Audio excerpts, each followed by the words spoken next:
अत्रिर्वसिष्ठश्च वनः शरद्वानरिष्टनेमिर्भृगुरङ्गिराश्च पराशरो गाधिसुतोऽथ राम उतत्थ इन्द्रप्रमदेध्मवाहो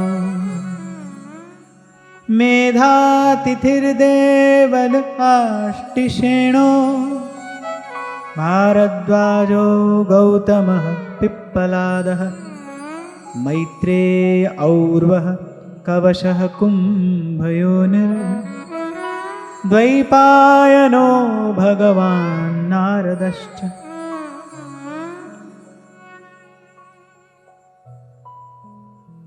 तो श्री कृष्ण के चरणारविंद की अनन्य शरणागति का भाव हृदय में रखकर महाराज परीक्षित गंगा किनारे जाकर बैठे। और कल यही हमने चर्चा को विराम दिया था कि जब कोई पवित्र संकल्प लेकर निकलता है तो प्रकृति उसके लिए मार्ग बनाती है। महामहिम की प्रेरणा से दसों दिशाओं से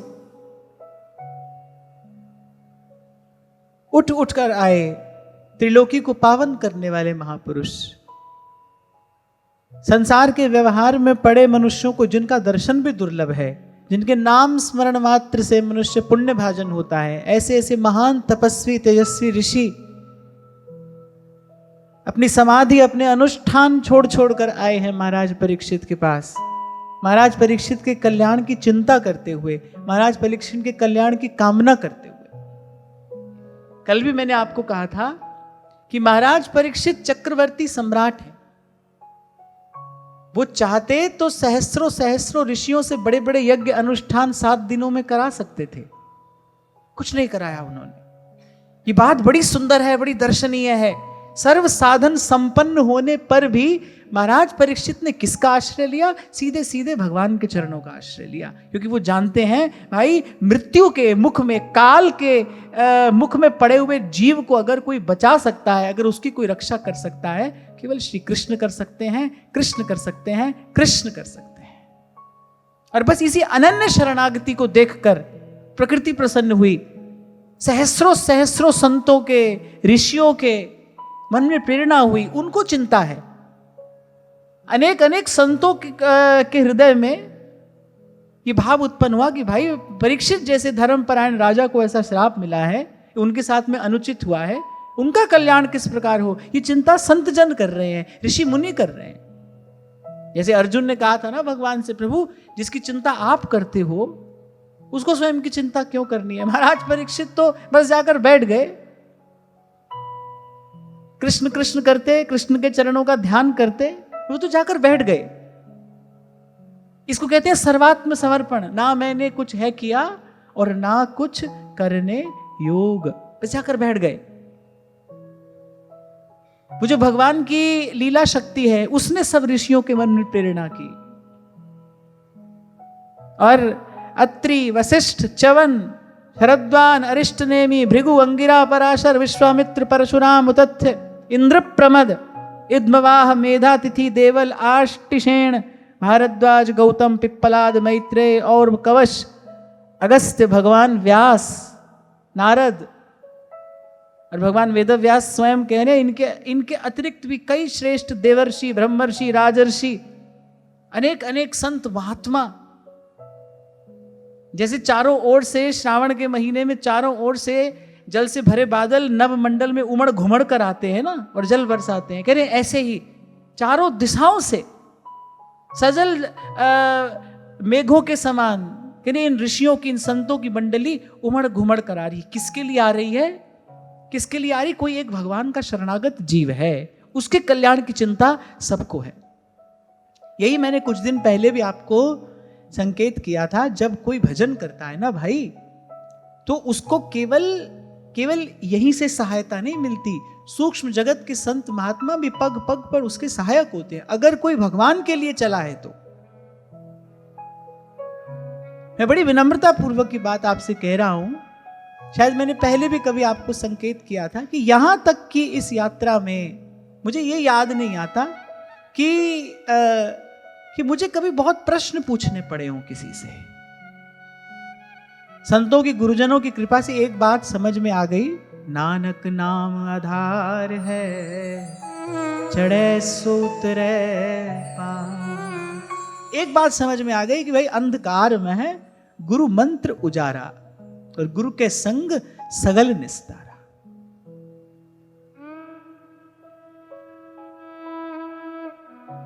ब्रह्मर्षि स्वामी श्री सत्यानंद जी महाराज यही बात तो कहते हैं, मुझे बड़े प्यारे लगते हैं उनके ये शब्द, नाम का दीपक हाथ ले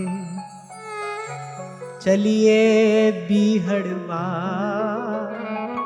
बीहड़ समझते हैं ना आप?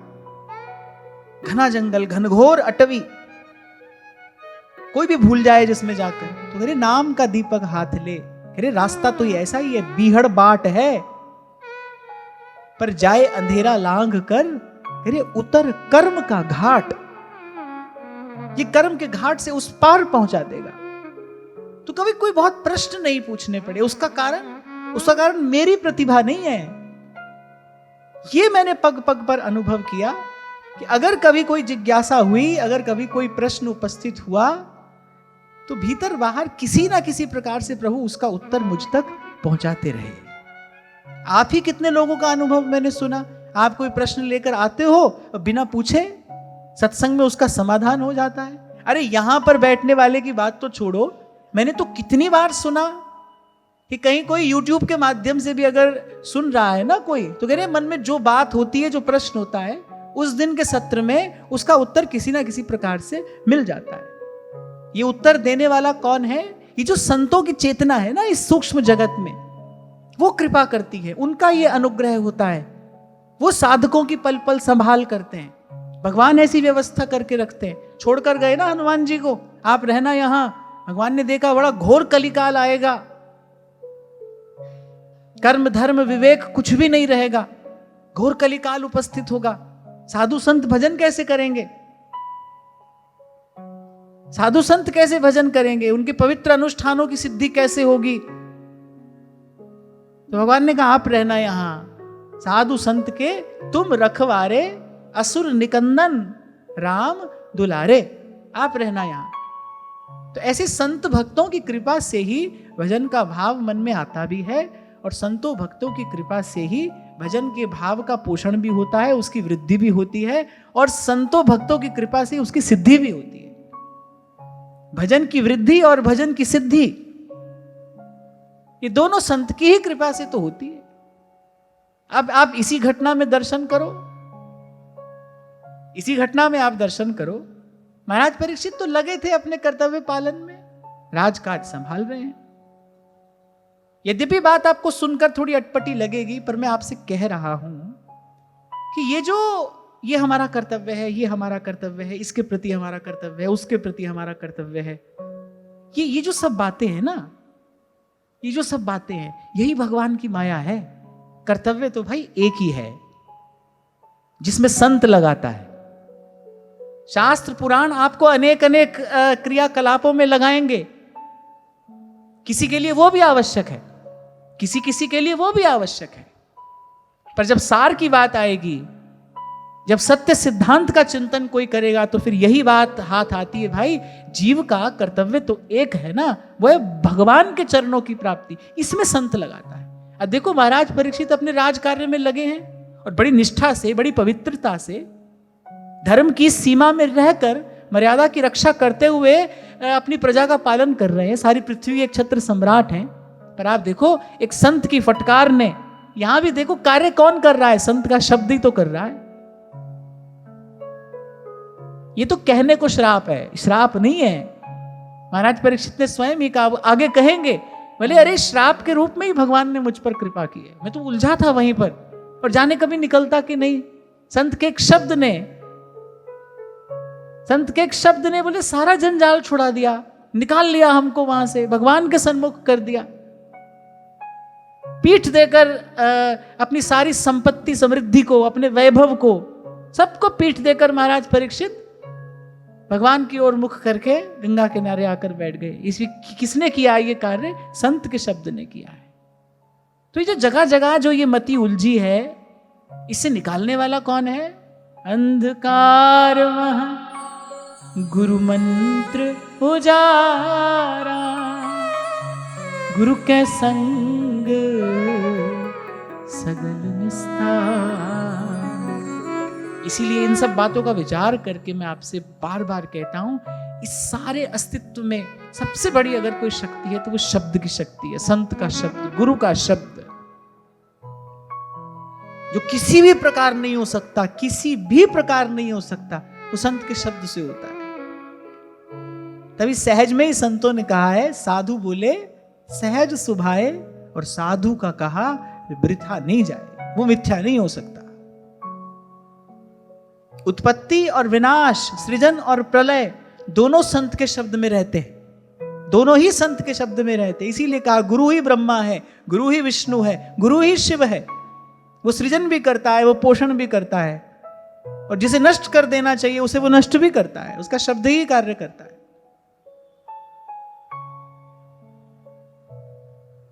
ये इतना महत् कार्य हुआ कैसे? शब्द से हुआ। आप और मैं यहां नित्य आकर बैठते हैं, क्या प्रसाद पाने के लिए? शब्द का ही तो प्रसाद है। ये कान से भगवान की कथा हृदय तक जा रही है, ये सब शब्द की ही तो महिमा है।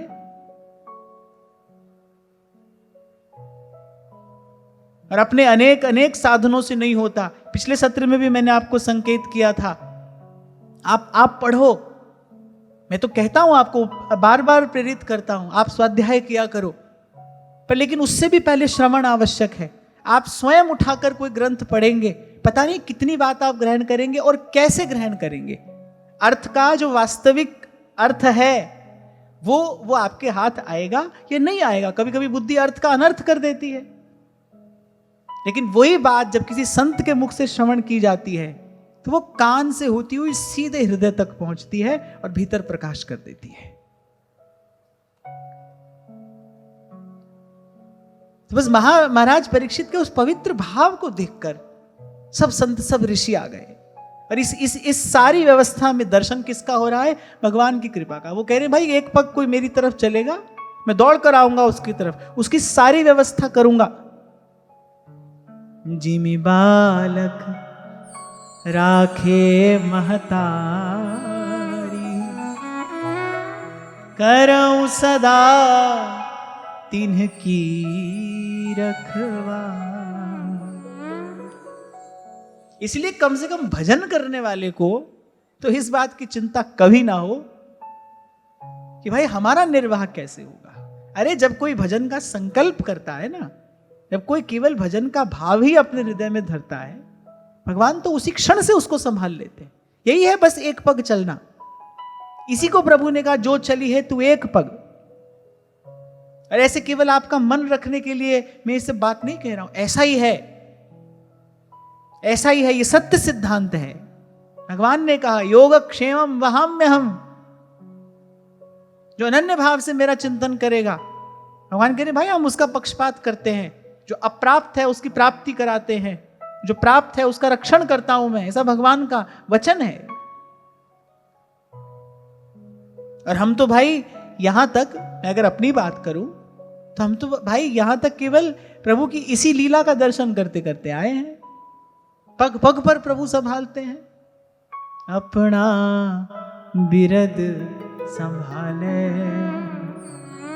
हाथ दे राखे अपने को,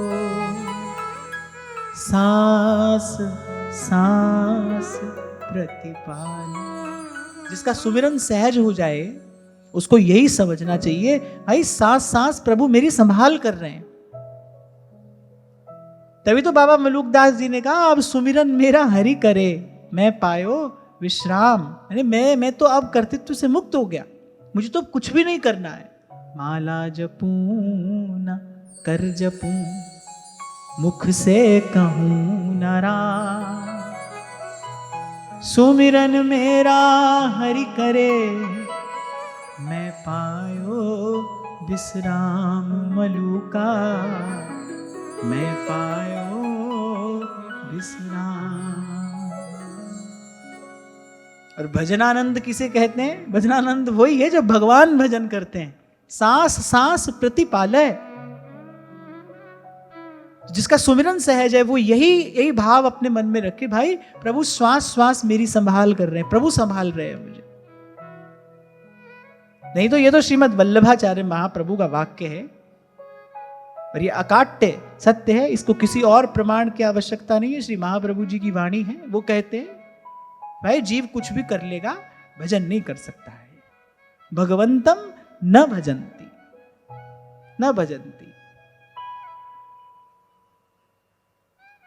भजन तो भगवान ही करते हैं, कराते हैं, जो करते कराते हैं वो ही करते कराते हैं। जीव क्या करे? अब आप पूछो, जब सब वही करते कराते हैं हम क्या करें? हम करने की इच्छा करें। हमारे भीतर अगर अभाव है ना, तो भजन की इच्छा का अभाव है। और भजन की इच्छा का अभाव क्यों है? क्योंकि संसार की इच्छा है, मानो न मानो पर है, संसार की इच्छा है। संसार से बंधा है ना बंधन।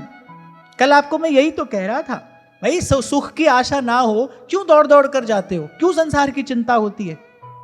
क्यों माला लेकर हाथ में बैठते हो, भगवान का भजन करते हो, पर मन संसार की ओर क्यों जाता है? कोई बंधन बंधा है ना वहां से। वो बंधन क्यों बंधा है? क्योंकि भाई सुख की आशा है। जलती आग में कौन कूदता है?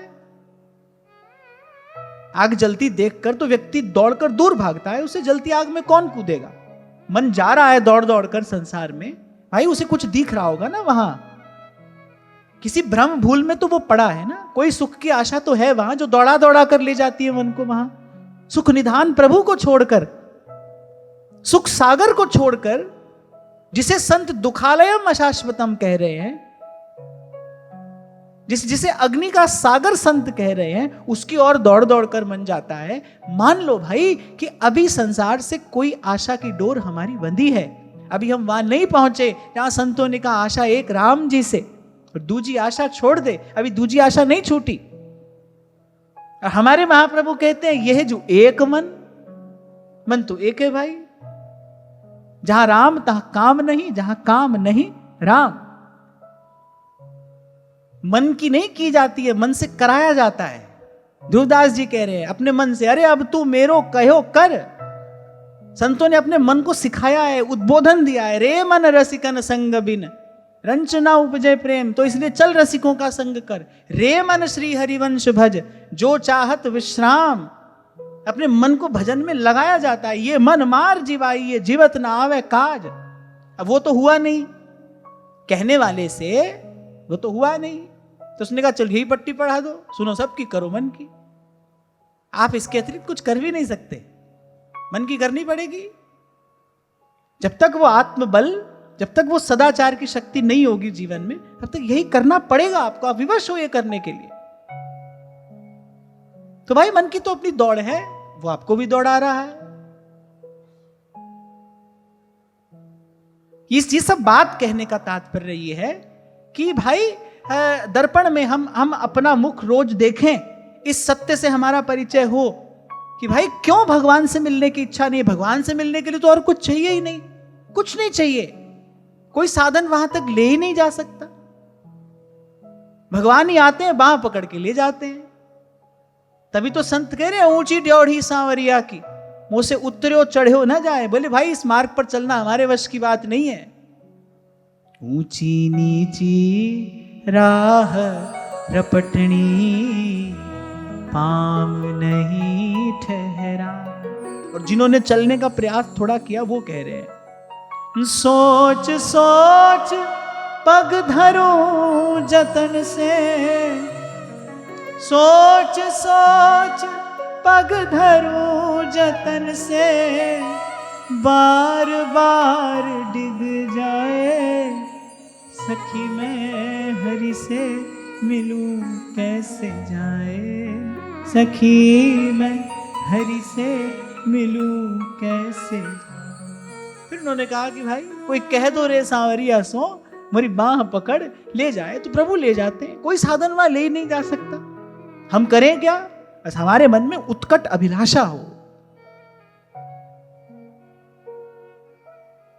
हमारे मन में उत्कट अभिलाषा हो, वो प्यास हो। सोते जगते इच्छा तो एक हो। ऐसी मति दी जाए मेरे ठाकुर सदा सदा तुद त्याही, तुम करो दया मेरे साईं, तुम करो दया मेरे साईं। देखो, कल्पना तो मन करता ही है ना, संसार की कल्पना करता है कि नहीं? दिन रात लगा रहता है, ऐसा हो जाता है, वैसा हो जाता है, ऐसा हो जाएगा, वैसा हो जाएगा। ये जानते हैं कि तेरे मन कुछ और है, करता के कुछ और, तुम्हारे मन में कुछ और है, और जो करने वाला है, जो करने वाला है उसके मन में कुछ और है, और होता क्या है जो वो चाहता है। ये जानते हुए भी मन कहां छोड़ता है कल्पना करना, करता ही तो रहता है, मन लगा रहता है अपना ताना बाना बुनने में। पर मैं देखता हूं कि इसको मन का अगर हम गुण माने, मन यदि कल्पना कर सकता है तो मन भावना भी कर सकता है। इच्छा करना यदि मन की शक्ति है, तो इच्छा तो फिर किसी भी वस्तु की जा सकती है ना, भगवान की इच्छा भी की जा सकती है। यही बात यहां महाराज भी वाणी में कह रहे हैं, पानी पक्खा पीसौ संत आगे, और गुण गोविंद नित गाही, तुम करो दया मेरे साईं। अरे इच्छा तो करो, मैं सदा सेवा करूं, मैं सतत सुमिरन करूं,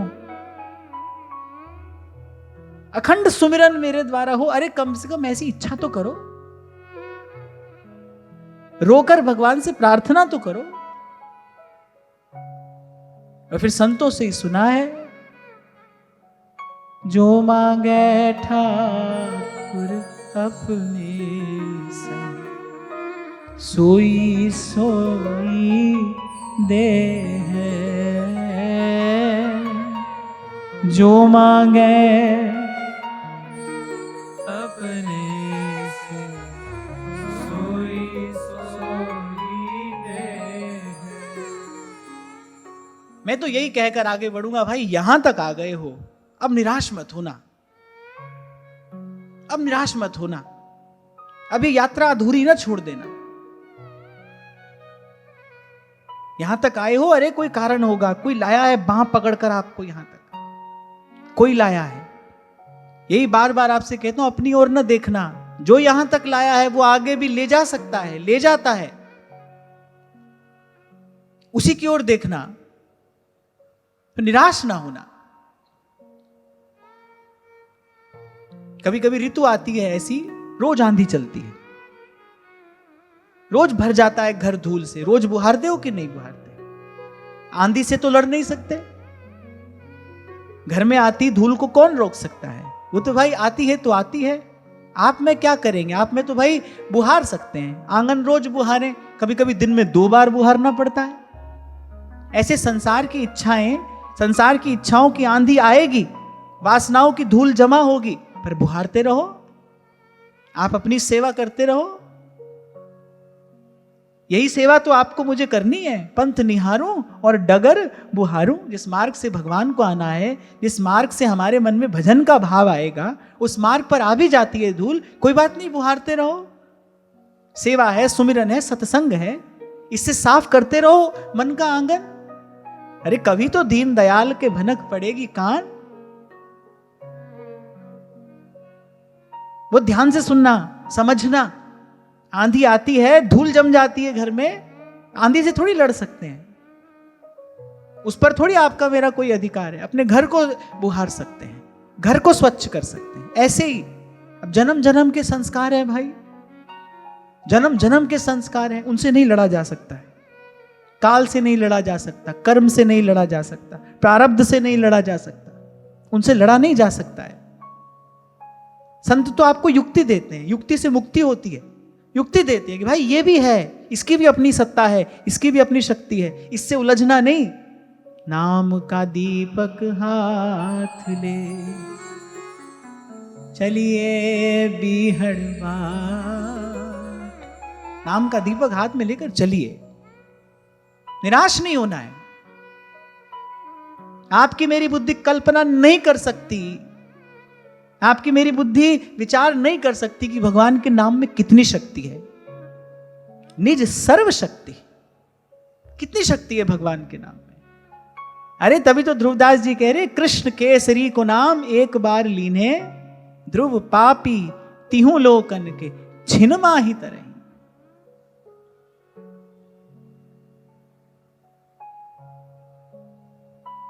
तो जब आ गए सब ऋषि, तब महाराज परीक्षित को लगा भाई संत आ गए, इससे शुभ शकुन और क्या हो सकता है। ऐसे ऐसे घोर विपत्ति के काल में जब चारों ओर अंधकार ही अंधकार था, फिर 10 दिशाओं से ये उमड़ घुमड़ कर ये संत रूपी भगवान की कृपा के बादल आ गए हैं। भगवान महाराज परीक्षित ने कहा भाई इससे सुंदर शकुन और क्या होगा। तो उनका जो मन था ना शांत हो गया, संतों का दर्शन करके हर्षित हो गया। महाराज परीक्षित ने सबका यथा योग्य सत्कार किया, एक एक की चरण धूलि अपने मस्तक पर धारण की, उनके चरणों पर मस्तक रख रख कर सजल नेत्रों से कृतज्ञता पूर्वक उनको प्रणाम निवेदन कर रहे हैं। एक एक ऋषि की वंदना महाराज परीक्षित कर रहे हैं। फिर जब सब ऋषि अपने अपने स्थान पर बैठ गए, तब अंजुलि पर मस्तक किए विनय भक्ति के साथ।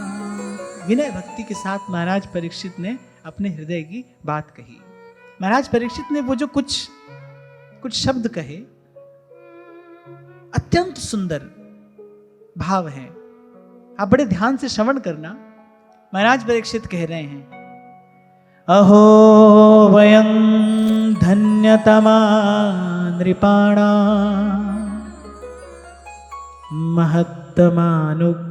महत्तमानुग्रहणीय शीला राज्ञां कुलं ब्राह्मण पाद शौचा दूराद् विसृष्टं बत गर्यकम्। महाराज परीक्षित कहने लगे, आज मैं अपने मुख से अपने आप को धन्य कह रहा हूं कि भाई हम धन्य हैं, हम धन्य हैं। क्योंकि जब महाराज परीक्षित ने कहा, जब मैं स्वयं पर आप महापुरुषों की ऐसी कृपा देख रहा हूं, कैसी अकारण कृपा आपकी मुझ पर है, तो कभी कभी हर्ष आनंद इतना होता है, व्यक्ति कहता है कि देखो मैं कितना सौभाग्यशाली हूं। सेवक जी महाराज ने भी कहा ना, आपनो भाग आपुन कहे, मैंने अपना सौभाग्य अपने मुख से कह रहा हूं। ऐसे महाराज परीक्षित कहने, भाई अपना सौभाग्य हम अपने मुख से कह रहे हैं। इस समय महाराज परीक्षित ने कहा, मैं सर्वथा असहाय साधनहीन, केवल 7 दिन की अवधि मेरे जीवन काल की बची है, मैं क्या कर सकता था। कैसी भगवान की अकारण कृपा, अहेतु की कृपा हुई, मुझे संतों का दर्शन हुआ है। करी कृपा संत मिले, मोहे तिनते धीरज पाया। जीवन की सबसे बड़ी पीड़ा क्या है? मन की अस्थिरता। ये जीवन की सबसे बड़ी पीड़ा है। मन चैन नहीं लेने देता। एक वस्तु का चिंतन कराता है, फिर वो वस्तु मिल जाती है, फिर वो दूसरी के चिंतन में लगाता है। एक व्यक्ति मिलता है, फिर दूसरा व्यक्ति मिलता है, एक से उबता है, दूसरे में लगता है। आप देखो, मन की दुर्दशा यही तो है। मन की अस्थिरता ही तो मानव जीवन की सबसे बड़ी पीड़ा है।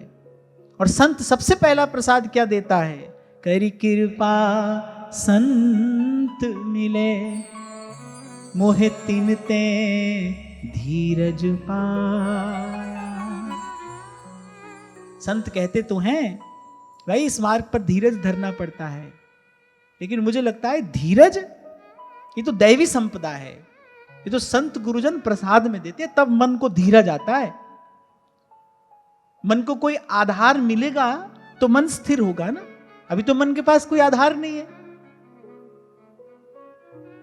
अभी तो मन के पास कोई आधार नहीं है। आपने वो एक बच्चों का झूला देखा होगा ना, सी सॉ वाला, ऊपर नीचे ऊपर नीचे। उस पर खड़े होकर कोई स्थिर हो सकता है? नहीं हो सकता। और संसार बिल्कुल ऐसा ही है, कभी ऊपर कभी नीचे, कभी शुभ है कभी अशुभ है, धूप है फिर छांव है, सर्दी है फिर गर्मी है। यही तो संसार है। इसी द्वंद्व का ही नाम तो संसार है। इसमें रहकर कौन स्थिर होगा? मन को स्थिर होने के लिए कोई आधार भी तो चाहिए। जिस पर पहुंचकर मन स्थिर हो, वो आधार संत देता है। भगवत भाव के रूप में वो आधार संत देता है। तभी कहा प्रभु कृपा करते हैं, संत मिलता है। कर कृपा संत मिले, मोहे तिन ते धीरज पाया। नहीं तो मन सुख में भी अधीर होता है, मन दुख में भी अधीर होता है। दुखी व्यक्ति अपने दुख से भी अधीर होता है, सुखी को सुखी देखकर भी अधीर होता है। जो दुखी व्यक्ति है ना, वो अपने दुख से भी अधीर है, और जो बगल वाला उसे सुखी दिखाई पड़ रहा है, वो उसके सुख को देखकर भी अधीर है। हमारे बड़े बाबा एक बड़ा अच्छा विनोद में एक उदाहरण देते थे। गर्मी के दिन में रात को बिजली चली जाए, पंखा कूलर सब बंद हो जाए, तो एक तो गर्मी की बेचैनी है, और फिर आपको पता चले पड़ोसी के घर तो बत्ती आ रही है, उनके घर तो आ रही है, फिर तो बेचैनी दोगुनी हो जाती है। होता है कि नहीं? ऐसा होता है ना। चलो पहले तो ऊपर से गर्मी पड़ रही है, वो परेशानी है, फिर पड़ोसी के घर में लाइट आ रही हो तो परेशानी और दोगुनी हो जाती है। अरे हमारे यहाँ क्यों नहीं आ रही? तो आप देखो, ऐसे ही तो संसार है। एक तो अपना दुख अधीर करता है, दूसरे का सुख और अधीर करता है, उस अधीरता को दोगुना कर देता है। और जो सुख में है, वो तो बेचारा भ्रम में ही है, क्योंकि सुख नाम की कोई वस्तु तो है नहीं। वो अपने से और अधिक सुखी को देखकर अधीर हो रहा है, तो सभी तो अधीर है। धीरज किसके पास है? इस पर प्रभु कृपा करते हैं, इसके जीवन में संत आता है। तीन ते धीरज पाया। महाराज वाणी में बात कह रहे हैं, बहुत समझने की बात है, नहीं तो मन अधीर रहेगा। राजा हो, रंक हो, महल में रहता हो कि झोपड़ी में, पर अधीर है। ये संपत्ति संत ही देता है, आधार देता है वो मन को। वो आधार जो आद सच जुगाद सच, सबसे पहले आधार ही तो दिया भगवान वेदव्यास ने, सत्यम परम धीमहि कहकर। भाई मैं जिसकी बात कहने जा रहा हूं वो परम सत्य है, उसके स्वरूप में कभी कोई परिवर्तन नहीं होता, वो कभी पुराना नहीं पड़ता। दिने दिने नवम नवम नमामि नंद संभवम। तो कहने कर कृपा संत मिले, मोहे तिन ते धीरज पाया। संती मंत कियो मोहे निर्भव, गुरु का शब्द कमाया। आगे और बड़ी सुंदर बात वाणी में कही है, जीत लए ओए महा दिखा दी। अरे वो जो 5 चोर थे जो निरंतर मन में विषाद कष्ट क्लेश उत्पन्न करते थे, अरे जीत लए ओए महा दिखा दी। कैसे जीत लिए? सहज सुहेली वाणी, कहु नानक मन भया परगासा। पाया पद निर्वाण। जहां जाकर फिर लौटना नहीं होता, जहां जाकर वस्तुतः दुख का क्लेश का आत्यंतिक नाश होता है। करे गुरु की वाणी ने वहां पर पहुंचाया। कहत कबीर सुनो भई साधो, कहत कबीर, कहत कबीर सुनो भई साधो, कहत कबीर सुनो भई साधो। जाए अगम की वाणी गगन में, आवाज हो रही झीनी झीनी गगन में, आवाज हो रही झीनी झीनी गगन में, आवाज हो रही झीनी झीनी। नहीं तो मन मस्त हाथी पे मुनिया बैठी, अंकुश दे दे हारी। मन मस्त हाथी पे मुनिया बैठी, अंकुश दे दे हारी। मन मस्त हाथी पे मुनिया बैठी, अंकुश दे दे हारी। मन मस्त हाथी पे मुनिया बैठी, अंकुश दे दे हारी। सब संतन मिल ज्ञान बताया, सब संतन मिल ज्ञान बताया, सब संतन मिल ज्ञान बताया। हो गई मुनि मुनिया न्यारी मुनिया पिंजरे वाली ना, ओ मुनिया पिंजरे वाली ना, ओ मुनिया पिंजरे वाली ना, ओ मुनिया पिंजरे वाली ना। जो मुनिया को लखे लखावे, दुनिया को लखे लखावे, जो मुनिया को लखे लखावे, आवागमन निवारी मुनिया पिंजरे वाली ना, ओ मुनिया पिंजरे वाली ना। ओ मुनिया पिंजरे वाली ना, ओ मुनिया पिंजरे वाली ना। किसी भी संत भक्त की वाणी में से एक पंक्ति आप निकाल कर मुझे नहीं दे सकते किसी ने यहां कुछ मिलने का उत्सव मनाया। संतों ने उत्सव कब मनाया है? जब जन्म मरण सु छुटकी, तब उत्सव मनाया। सो बात कबीर कह रहे हैं, जो मुनिया को लखे लखावे, ओ मुनिया को लखे लखावे, आवागमन निवारी मुनिया पिंजरे वाली ना, ओ मुनिया पिंजरे वाली ना। ओ मुनिया पिंजरे वाली ना, ओ मुनिया पिंजरे वाली ना। सतगुरु है व्यापारी, तेरा साहिब है व्यापारी। सतगुरु है व्यापारी, तेरा साहिब है व्यापारी। सतगुरु है व्यापारी, तेरा साहिब है व्यापारी। मुनिया पिंजरे वाली ना, तू मुनिया पिंजरे वाली ना। ओ मुनिया पिंजरे वाली ना, ओ मुनिया पिंजरे वाली ना। पिंजरे वाली ना, मुनिया पिंजरे वाली ना। ओ मुनिया पिंजरे वाली ना, ओ मुनिया पिंजरे वाली ना। महाराज परीक्षित स्वयं कह रहे हैं, राज्ञां कुलं ब्राह्मण पाद शौचाद दूराद विसृष्टम बत गर्यकरम।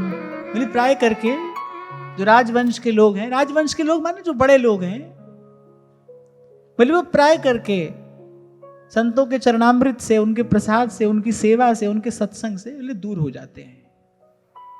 क्यों? क्योंकि प्रभुता मदांध करती है। कोई नहीं है जो इससे बच सके। अब भगवान बचा ले तो बात दूसरी है। हमारे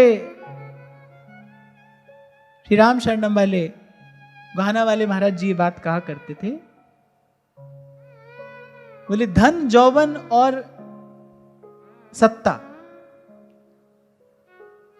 धन यौवन और सत्ता माने प्रभुता, इन तीनों में से एक भी किसी के पास हो, एक भी, तो उसको बहुत संभल कर रहना चाहिए, क्योंकि उसको पतन का भय बहुत अधिक है। बोले तीनों हो जाएं तो भगवान के अतिरिक्त फिर कोई नहीं बचा सकता, कोई ज्ञान ध्यान नहीं बचा सकता है। तीनों ही हो जाएं, रूप भी हो, धन भी हो, सत्ता भी हो, फिर बोले प्रभु के अतिरिक्त कोई नहीं बचा सकता। कहने का तात्पर्य उसका पतन निश्चित है। यहां महाराज परीक्षित ये बात कह रहे हैं, क्योंकि ये तो आत्मचिंतन का अवसर है ना। अभी राजनीति का तो समय रहा नहीं, 7 दिन बचे हैं जीवन के, ये तो आत्मचिंतन का समय है। धर्म का विचार कर रहे हैं, कह रहे भाई हम अपने जीवन को देखकर ये बात कह रहे हैं कि जो राजवंश के जो लोग हैं, माने जो बड़े लोग हैं, जो धन प्रभुता से संपन्न हैं, बोले वो प्राय करके, यहां लिखा है ब्राह्मण पाद शौचाद,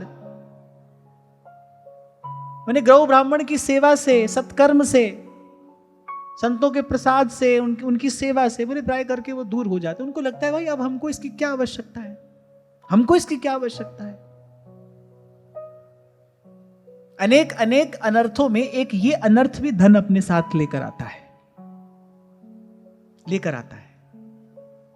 और फिर इस घोर कली काल में तो महाराज परीक्षित ने रहने के लिए स्थान ही दे दिया कलयुग को, इसी धन में, इसी में रहना। तुम एक और बात मैं यहां पर विचार करता हूं कि हमारे आचार्यों ने ये जो सेवा की परिपाटी हमें दी ना, ताकि जो एक ग्रस्त व्यक्ति है और वो आत्म कल्याण के साधन में लगा है, वो धन आदि के दोषों से बचेगा कैसे? किसी ना किसी प्रकार से उसका धन संत और भक्त की सेवा में लगे तो ही वो उस दोष से मुक्त हो सकता है। प्रभु की दृष्टि पड़े, प्रभु की सेवा में आपका साधन जाए तो उसका दोष नष्ट होता है। नहीं तो भाई ये तो अंधकूप है, अंधा कुआं है, ये तो संसार अंधकूप है। महाराज कह रहे वाणी में, ग्रह अंधकूप ते माया। इसमें तो व्यक्ति खो जाता है, डूब जाता है, अंत में नष्ट हो जाता है। महाराज परीक्षित ने कहा लेकिन हम पर भगवान की बड़ी कृपा है, हम बड़े सौभाग्यशाली हैं। यद्यपि मैं राजा हूं और संकेत कर दिया, राजा लोग प्राय सत्संग से दूर हो जाते हैं, राजा लोग प्राय सत्कार्य से, सेवा से दूर हो जाते हैं, पर मुझ पर भगवान की बड़ी कृपा है जो मेरे जीवन के ऐसे ऐसे समय में, इस काल में जहां मुझे आप लोगों की ही सबसे अधिक आवश्यकता है, आप ही लोग मेरा कल्याण करा सकते हैं और आप स्वयं चलकर मेरे पास में आए हैं। तो महाराज परीक्षित कहते हैं मैं अपने मुख से अपने सौभाग्य का क्या वर्णन करूं, पर कह रहे हैं कि हाँ भाई मैं बड़ा सौभाग्यशाली हूं, हम धन्य हैं।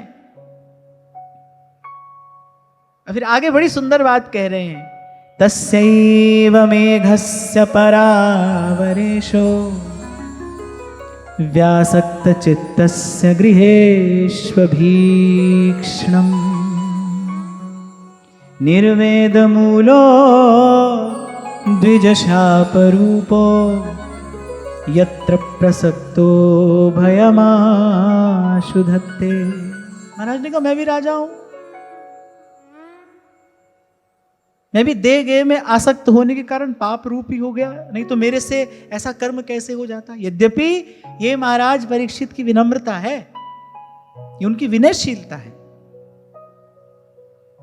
कुछ दिन पहले मैं आपको यही तो कह रहा था कि आप कितना भी प्रयास करो, करना चाहिए कि भाई हमको संतों के, भक्तों के चरणों की पूजा का अवसर मिले, लेकिन सच्चा संत भक्त होगा वो आपके 1000 प्रयास करने पर भी आपसे अपने चरणों की पूजा कराएगा नहीं, वो करा नहीं सकता है।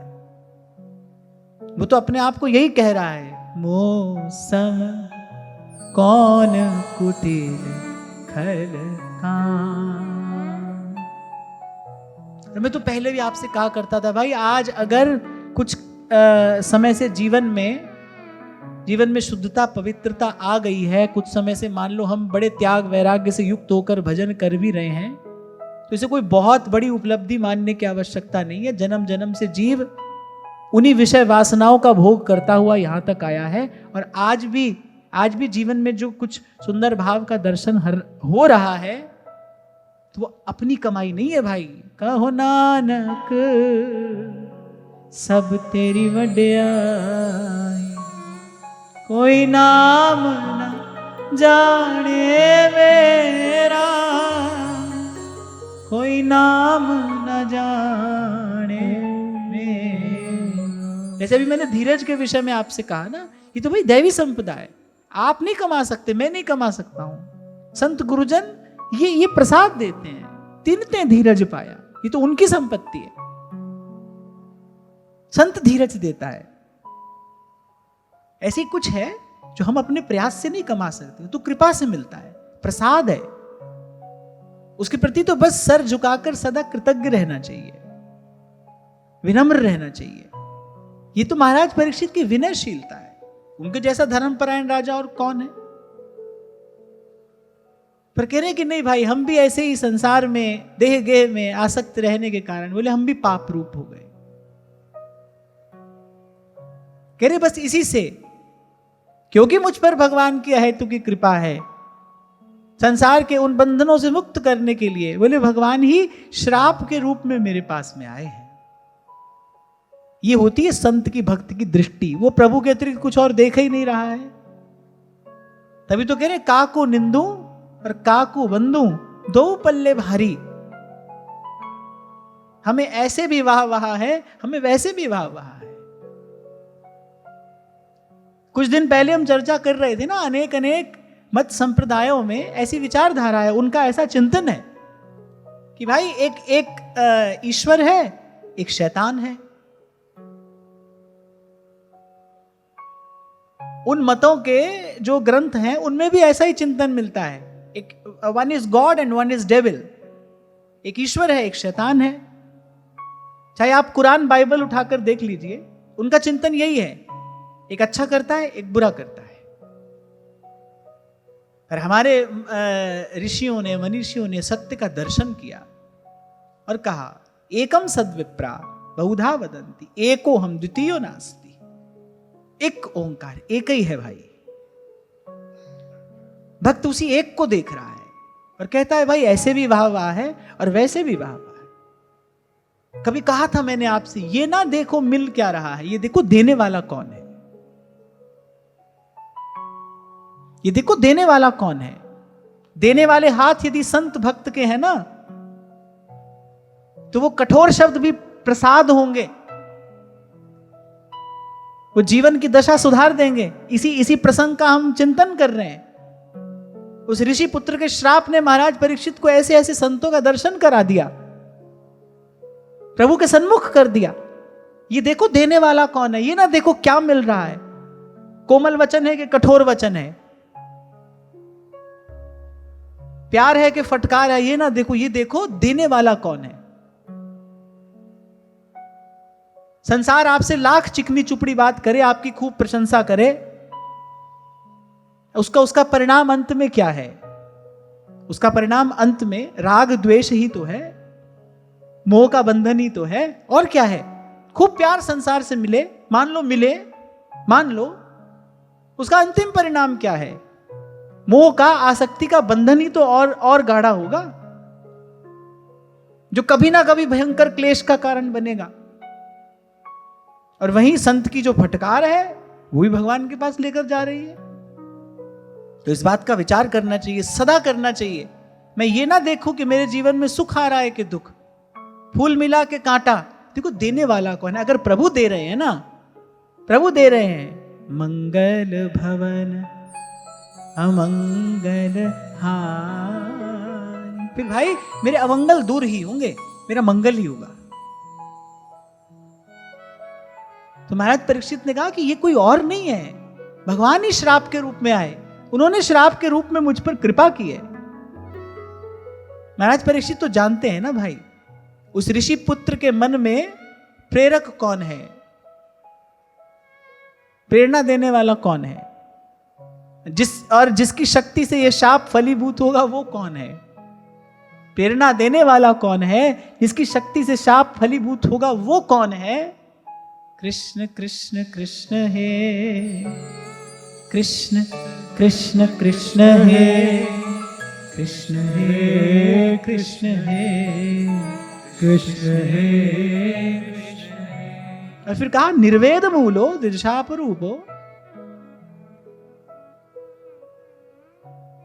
फिर कह रहे हैं कि भाई ये श्राप तो मन में वैराग्य उत्पन्न करने वाला है। देखो जैसी श्राप के शब्द कान में पड़े, फिर मेरा मन उपरत हो गया संसार से, अब इसमें और नहीं लगना है भाई, पूरा जीवन इसमें लगा दिया। जो थोड़ी देर पहले मैंने आपको एक बात कही ना, इसको बहुत ध्यान से समझना। इसके प्रति मेरा कर्तव्य है, उसके प्रति मेरा कर्तव्य है, ये सब बात कब तक है? जब तक भजन का भाव जागृत नहीं हो जाता तब तक। सारे साधन किस लिए करने हैं? ताकि सतपथ पे हमारा पांव पड़ जाए। कर्तव्य तो एक ही है भाई, अपने प्रति कर्तव्य है, जीवन के प्रति कर्तव्य है, कर्तव्य तो एक ही है भाई, अपना कल्याण कराना है, जैसे तैसे येन केन प्रकारेण अपना कल्याण कराना है। क्योंकि ये वृंदावन, ये रवि जातट, ये सतसंग न पावो रे। तो महाराज परीक्षित कहने लगे भाई ये श्राप तो मेरे मन में वैराग्य उत्पन्न करने वाला है। निर्वेद मूलो द्विज शाप रूपो यत्र प्रसक्तो भयमाशु धत्ते। भय बिन होई न प्रीत। महाराज परीक्षित ने, क्योंकि ऐसे ऐसे श्राप से जो संसार में आसक्त, बिल्कुल चिपका हुआ जो मन है ना, वो भी भयभीत होकर छोड़ देता है संसार। अभी कह रहा था ना आपसे, भाई जलती आग में कौन कूदता है? कोई नहीं, छोड़ देता है। किसी को कह दिया जाए भाई 2 घंटे बाद तुम्हारी मृत्यु है, उसको दो आप 56 भोग का थाल, उसका मन करेगा खाने का? कभी नहीं करेगा, कभी नहीं करेगा। सर पर जब मृत्यु खड़ी हो, संसार का सुख भोग थोड़ी अच्छा लगता है। भले भगवान में गति ना हो, भले उसकी भगवान में गति ना हो, क्योंकि भगवान में गति तो सहज नहीं है, लेकिन एक बात पक्की है भाई, संसार भी अच्छा नहीं लगेगा,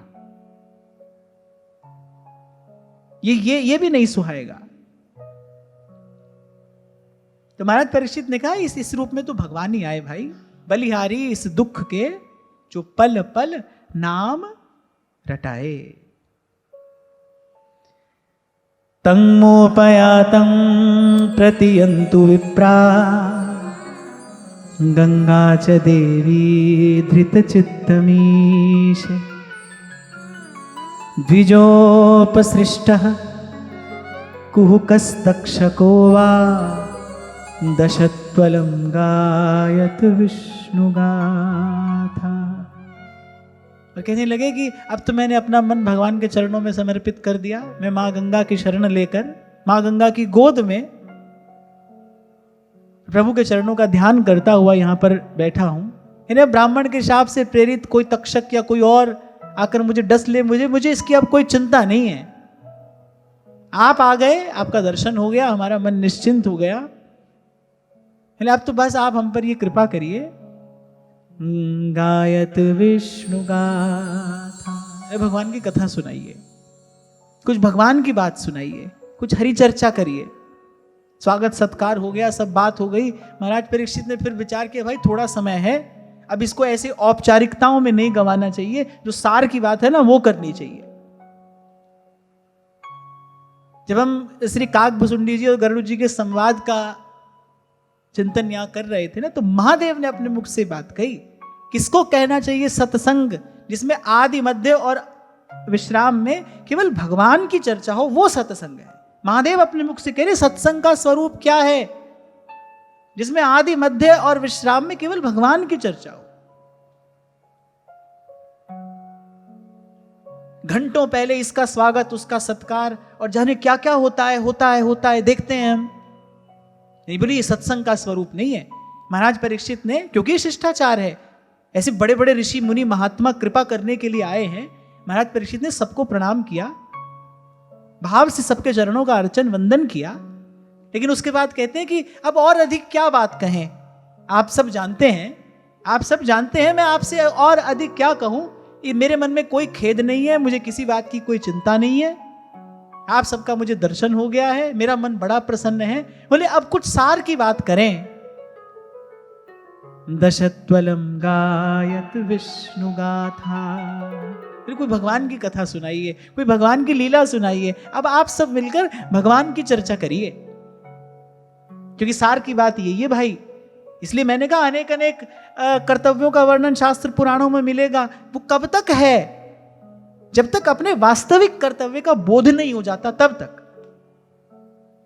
जब तक हमको अपने वास्तविक कर्तव्य का बोध नहीं हो जाता, तब तक है। जैसे गोपियों ने कहा ना श्री कृष्ण से कि जो आप बात कह रहे हैं ना जगत गुरु जी, वो तो सब ठीक है, हम मानती हैं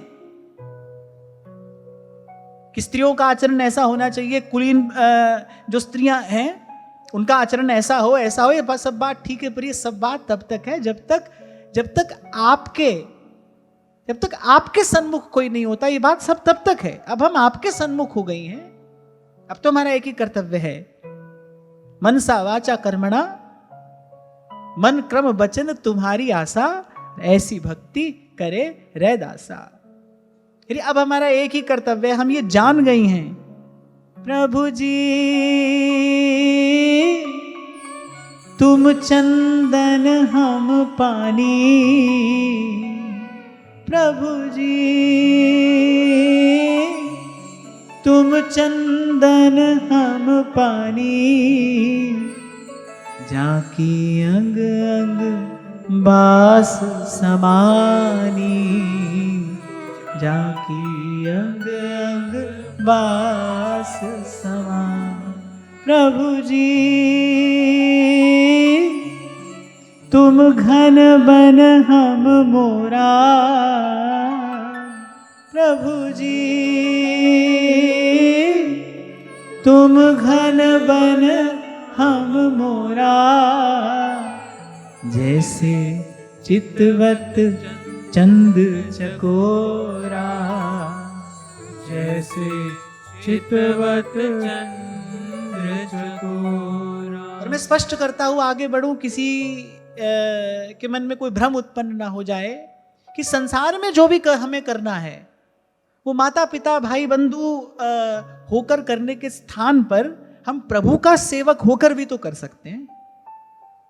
आपको अपने बच्चों का पोषण करना है तो बाप बनकर करने की आवश्यकता नहीं है, प्रभु का सेवक होकर भी आप वो कार्य कर सकते हैं। संत यही सिखा रहे हैं, मैं सेवक सचराचर रूप राशि भगवन। क्योंकि तुम अपने आप को बाप समझोगे, ये भी भ्रम है, बाप तो एक ही है। तुम अपने आप को मां समझो तो भी भ्रम है, मां भी एक ही है। जितने सब नाते हैं वस्तुतः उनका निर्वाह करने वाला तो एक ही है। क्योंकि बाप अपने आप को बाप समझे तो क्या बाप की आंखों के आगे से काल कभी कभी बच्चे को उठाकर ले नहीं जाता? कर सकता है बाप रक्षा? मृत्यु से, काल से, विपत्ति से, भोग से, प्रारब्ध से क्या माता पिता रक्षा कर सकते हैं? हजार प्रयास करते हैं माता पिता, बालक सद्मार्ग पर चले, नहीं चलता है। क्या कर सकते हैं? एक बार विचार करो, कौन है माता, कौन है पिता, भाई बंधु कौन है? त्वमेव माताश्च पिता त्वमेव।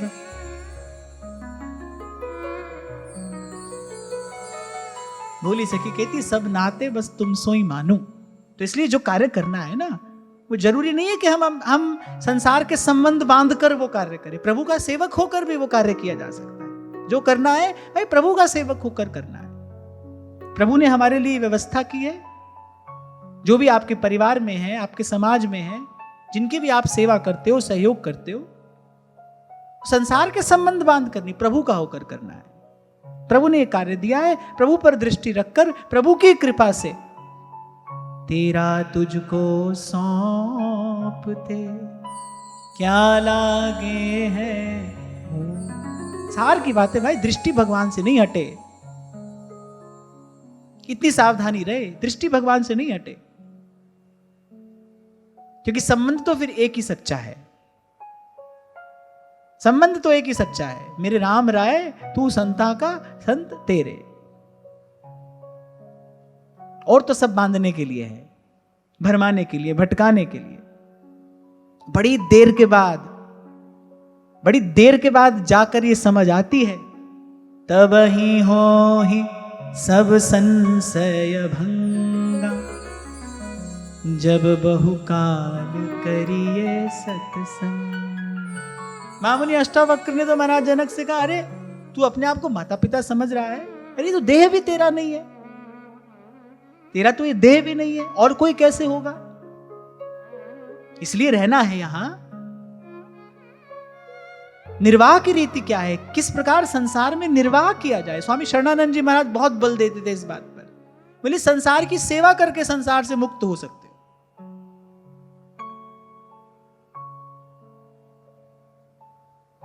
बार बार स्वामी जी यही बात कहते थे। बोले संसार से मुक्त होने का कोई उपाय नहीं है। ना तो इससे मित्रता करके मुक्त हो सकते हो, ना इससे बैर करके ही मुक्त हो सकते हो। जैसे व्यास जी ने कहा, प्यार किए मुख चाटी है और बैर किए तन हान। ना काहू से दोस्ती, ना काहू से बैर, यही रीति है। तो भाई ना तो इससे मित्रता करके कोई मुक्त होगा, ना इससे बैर करके कोई मुक्त होगा। तो कैसे होगा? बोले संसार की सेवा करके संसार से मुक्त हो जाओ। मैं सेवक सचराचर रूप राशि भगवंत। प्रथम और अंतिम यही सिद्धांत है भाई। ये छोटी सी बड़ी महत्वपूर्ण बात आज हमारे हाथ आती है। घर में रहना है, पर कैसे? माता पिता भाई बंधु बनकर नहीं, प्रभु का होकर रहना है। प्रभु का ही घर है, प्रभु का ही संसार है। ये सारी फुलवारी प्रभु की है। मेरी जहां तक सामर्थ्य होगी मैं इसकी सेवा करूंगा, और मुझे किसी से उत्तर नहीं चाहिए। मैं यहां जिसकी सेवा कर रहा हूं और करूंगा, मुझे किसी से उत्तर नहीं चाहिए। क्यों? क्योंकि मैं तो प्रभु का कार्य कर रहा हूं, और प्रभु के कार्य को सेवा कहते हैं। और सेवा का कोई फल नहीं होता। सेवा के उत्तर में तो क्या मिलता है? प्रसाद मिलता है। प्रभु प्रसाद देंगे, प्रभु प्रसन्न रहें। तुलसी बाबा कहते हैं, जिहि विधि प्रभु प्रसन्न मन हो, करुणा सागर कीजिए सो। क्योंकि जहां पर कृपा राम की हुई तहां पर कृपा करे सब कोई। इस पर प्रभु प्रसन्न है, उस पर ये सारा अस्तित्व प्रसन्न है। जी विधि प्रभु प्रसन्न मन हुई। तो मैं तो जो कर रहा हूं भाई प्रभु की प्रसन्नता के लिए कर रहा हूं, मुझे यहां से कोई उत्तर नहीं चाहिए। और अनेक अनेक रिद्धियां सिद्धियां आती हैं भक्त के पास, भक्त स्वीकार नहीं करता है। ना हम इसके लिए थोड़ी सेवा करते हैं, प्रभु प्रसन्न रहे बस। राजी रहो हंसो ही मुख छवि, नहीं तुम सो कछु चाहिए। राजी रहो जी विधि प्रभु प्रसन्न मन हुई। पर बड़ी दीर्घ काल के सत्संग के बाद ये समझ आती है। तभी तो भगवान ने अर्जुन से कहा, त्रैगुण्य विषया वेदा निस्त्रैगुण्य भवार्जुन। एक जगह जाकर तो श्री कृष्ण ने अर्जुन से ये तक कहा, बोले निस्त्रैगुण्य भवार्जुन, बोले मैं तो त्रिगुण से अतीत हूं, और इन वेदों में शास्त्रों में जो कहा गया है वो सब त्रिगुण की सीमा में है। अब कोई पूछ सकता है फिर कहा ही क्यों है, फिर वो सब क्यों कहा है। तो मैंने आपसे कहा था ना कि भाई जैसे मैल को पहले साबुन से छुड़ाया जाता है, फिर बाद में उस साबुन को भी छुड़ा लिया जाता है, ऐसे ही वेद शास्त्रों में जो वर्णन किया गया है वो पहले जीवन को संयमित करने के लिए है, सत्वगुण बढ़ाने के लिए है।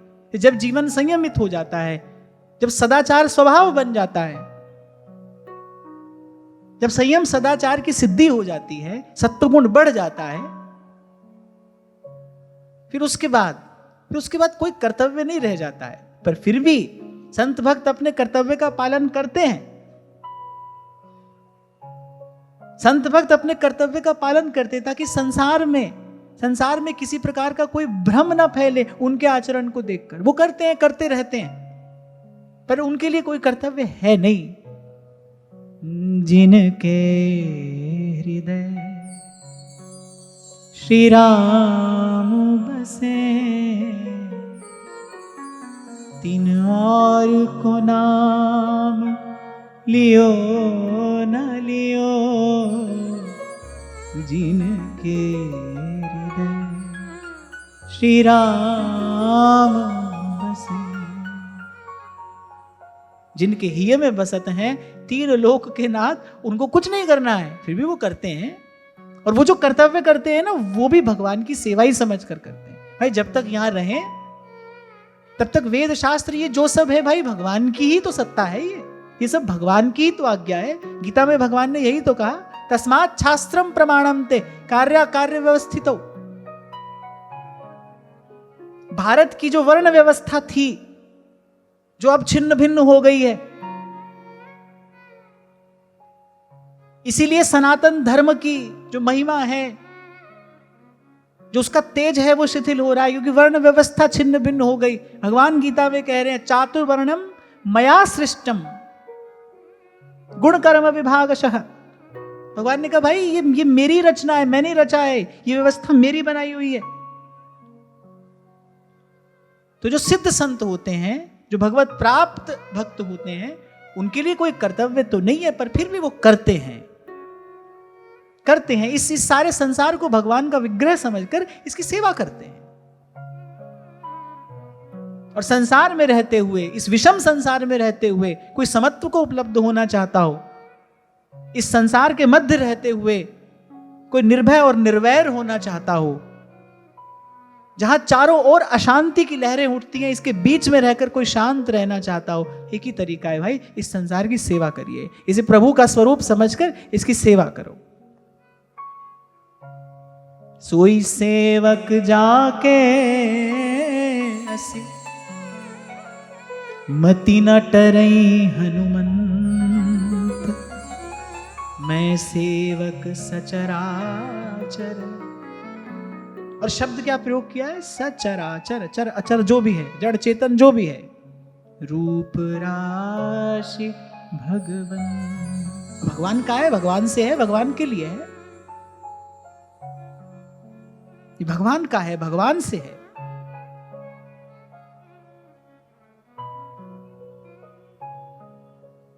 शांत रहना है, निर्भय रहना है, फिर यही तरीका है। सेवा करो और सचर आचर, चर अचर की सेवा। और मैं तो कहता हूं एक बार ये संकल्प मन में करके देखो, ओज तेज से भर जाता है जीवन। जब कोई सेवा का संकल्प करता है, उसका जीवन ओज तेज से भर जाता है। कितने कितने संतों के मुख से मैंने सुना, जिन जिन संतों ने महत् कार्य किए, श्रेष्ठतम कार्य किए, पर उनका अनुभव तो यही कहता है, भाई हमें नहीं पता कैसे हो गया, हमारे द्वारा ये कार्य कैसे हो गया, प्रभु ने करा लिया। आप निमित्त बनो तो सही, हाँ इच्छा आपको करनी पड़ेगी। अब बोलो हम नहीं कर सकते, तो फिर महाप्रभु थोड़ा सा फटकारते हैं, अरे तू बालक नहीं भरे सयानप, काहे कृष्ण भजत नहीं नीके। संसार की इच्छा कर सकते हो, सेवा की इच्छा क्यों नहीं कर सकते? सतत सुमिरन की इच्छा क्यों नहीं कर सकते? सत्संग की इच्छा क्यों नहीं कर सकते? अपना कल्याण कराने की इच्छा क्यों नहीं कर सकते? संसार की इच्छा करते हो कि नहीं? मन दिन रात वो ताना बाना बुनता रहता है कि नहीं? भगवान की सेवा की इच्छा क्यों नहीं कर सकते? मेरी एक एक श्वास सुमिरन में लगे, ये संकल्प क्यों नहीं कर सकते? मेरी सारी शक्ति, मेरा ओज तेज संसार की सेवा में लगे, ये क्यों नहीं कर सकते? कर सकते हो। तू बालक नहीं भर्यो सयानप, फिर करे काहे कृष्ण भजत नहीं नीके। और इसी को कहते हैं नीके। सुंदर रीति से भगवान का भजन करना, केवल मंदिर में बैठकर भगवान की सेवा करना, ये भजन की नीकी रीत नहीं है। मैं सेवक सचराचर रूप राशि भगवंत, यही भजन की नीकी रीति है। यही है नीके प्रकार से भगवान को भजना, भली प्रकार से भगवान का भजन करना। कोई कोर कसर न रह जाए भजन में। कोई भी कार्य हम कहते हैं ना भाई अच्छे से कर लिया, माने कोई कमी तो नहीं रह गई। महाप्रभु कह रहे काहे कृष्ण भजत नहीं नीके। ये जो नीके शब्द लगा दिया ना महाप्रभु जी ने, ये कहने के लिए भाई अच्छी प्रकार से भजन क्यों नहीं कर सकते, भली प्रकार से, सुरीति से, सुंदर रीति से। तो नीके भजन करना क्या है कि खाली मंदिर में नहीं हो रहा है हमारा भजन। हमारी सेवा हमारे मंदिर तक ही सीमित नहीं है, क्योंकि भगवान मंदिर तक सीमित नहीं है। और केवल मंदिर में भगवान को भगवान मानने वाला, केवल मंदिर में ही भगवान की सत्ता का अनुभव दर्शन करने वाला, भगवान ने एकादश स्कंद में कहा उद्धव जी बोले वो तो मूढ़ है, तो निराज्ञानी है, वो मुझे जानता ही नहीं। क्योंकि जो भगवान को जान लेगा वो तो भाई किसी से बैर नहीं कर सकता। अब हो कासों बैर करूं, वो तो नहीं कर सकता। क्योंकि जर्रे जर्रे में नजर आता है उनका जलवा। एक और बात, अगर वो है तो फिर वो ऐसा ही है, और है और नहीं के बीच में कुछ नहीं होता है भाई। और यदि प्रभु हैं फिर तो वो ऐसे ही है भाई। कुछ दिन पहले आपसे कह रहा था ना, क्यों भगवान का भक्त नहीं स्वीकार कर सकता है अपनी पूजा? भगवान के होते, भगवान के विराजमान होते, प्रभु के हाजिर होते कोई अपनी पूजा कैसे करा लेगा भाई? और भगवान तो हरि व्यापक सर्वत्र समाना। भक्त की दृष्टि तो देखती है सदा भगवान को। तभी तो कोई भक्त कहता है ना मैं देखूं और को, ना तो है देख। इसकी दृष्टि स्थिर हो गई भगवान पर। अभी हम जिस बात की चर्चा कर रहे थे ना, संत मिलते हैं, मन को आधार देते हैं, ऐसा आधार जो स्थिर है। संसार तो पल पल बदल रहा है, संत मन को सदा स्थिर रहने वाला आधार देते हैं। सदा स्थिर रहने वाली वस्तु है कौन सी? प्रभु ही तो है। प्रभु का नाम है, प्रभु का रूप है, भगवान की कथा है, भगवान का धाम है। भगवान का नाम रूप लीला धाम ही तो है जो सदा स्थिर है। आज भी है और सदा रहेगा, हरि का ही बोलबाला, अपना हरि है हजार हाथ वाला, वो दीन दयाला, हरि है हजार हाथ वाला। वही तो है, आज भी है और सदा रहेगा, था है और रहेगा, जिसमें कोई परिवर्तन नहीं होता, कोई भी नहीं। ऐसा आधार जब मन को मिलता है, मैंने जब दृष्टि सतत भगवान पर रहती, इसलिए मैंने कहा माता पिता भाई बंधु होकर रहोगे तो कभी जीवन राग द्वेष से मुक्त नहीं होगा। रहना तो है भाई यहीं पर, यहां से बचकर कहीं जा भी नहीं सकते। एक तो समय था जब वन होते थे, कोई वन में जाकर भजन करता था, अब तो बने ही नहीं रहे। अब जंगल ही नहीं है भाई, जंगल में जाकर कोई रहेगा कैसे? पहले जंगलों में साधु सन्यासी रहते थे, अब तो चोर लुटेरे रहते हैं। जो थोड़े बहुत जंगल बचे भी हैं वहां चोर लुटेरे हैं, तो जा ही नहीं सकते, अब तो घर में ही रहना है।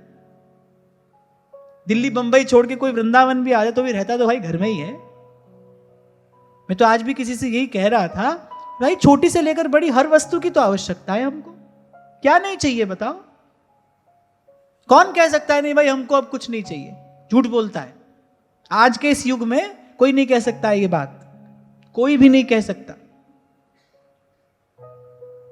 एक बार मुझे अवसर मिला वहां बद्रीनाथ जाने का। शाम को कथा होती थी, दिन में हम लोग निकल जाते थे कि चलो भाई आसपास जो साधु संत हो उनका दर्शन करें। अब जाकर वहां उनकी कुटिया में देख रहे हैं तो भाई पानी गर्म करने का हीटर भी लगा है, सब व्यवस्था है। तो मैंने कहा भाई कहीं तक भी चले जाओ, सब तो चाहिए, छोटी बड़ी हर वस्तु चाहिए।